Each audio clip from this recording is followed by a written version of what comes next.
People are voting with low information. On the other side of the perspective, we have the low information voter. I would describe them as low information voters. They're low information voters? A lot of voters are what they call low information. Now, that does not mean that they're not smart.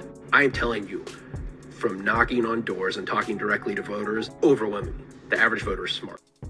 So we've been hearing a lot about Canada's democracy, but the thing about democracy is it only really works if we understand how it works. And I don't know about you, but the education system left me a little woefully prepared to take on the challenge that is democracy. And it sometimes feels confusing on purpose. Hi, my name is Reg, and I'm a father, a maritimer, and I work my days in healthcare. But I also like to stay connected to my community, and that's led me to being able to speak on panels about primary care, and also to get the chance to interview some pretty influential folks in the political space and ask them about their opinions on things that really matter to Canadians. Honestly, I've spent a small fortune on education, and I read a lot. Like a lot about people, society, and politics because I want to make things better, and I know a lot of you do too. But lately I've been finding I have more questions than answers. Questions like, can Alberta really separate from Canada? And what's a mean estimate? And doesn't the Constitution require a budget?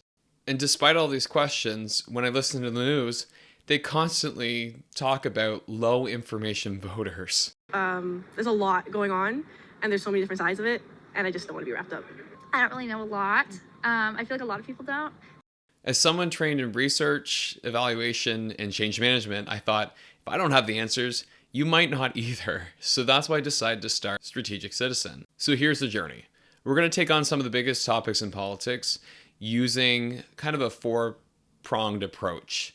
Basically, we'll be looking at our rights and responsibilities, so looking at the Charter, the Constitution, and how laws can both protect and challenge our freedoms.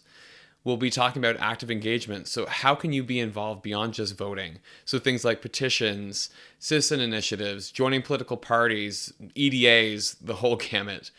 We'll look at the system awareness, so how government structures, parliamentary conventions, and constitutional norms really work, and how to use that knowledge to hold leadership accountable.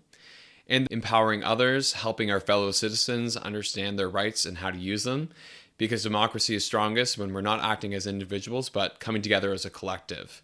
And finally, moving beyond just reacting, to understand the strategy behind what is happening, the politics, so we can shape Canada's trajectory and not just watch from the sidelines. So stay tuned as we dive into our first big question next Sunday around where did the idea of left and right actually come from, and how do those theories shape Canadian politics today and Canadian parties like the Conservatives or the Liberals, and do the stereotypes about them actually still hold true? I'll do my best to explore it using the historical theories and try and do it in a way that doesn't put you to sleep. Thanks so much for being here and being a part of episode 1. I've got a full year planned of topics to keep you entertained, and I'll leave you with this one question that I hope that we can answer at the end of all this. What does it mean to be Canadian, and what makes us culturally unique? Be sure to like, share, subscribe, and put your thoughts in the comments below. I can't wait to read them. And until next Sunday, stay engaged, stay curious, and stay strategic.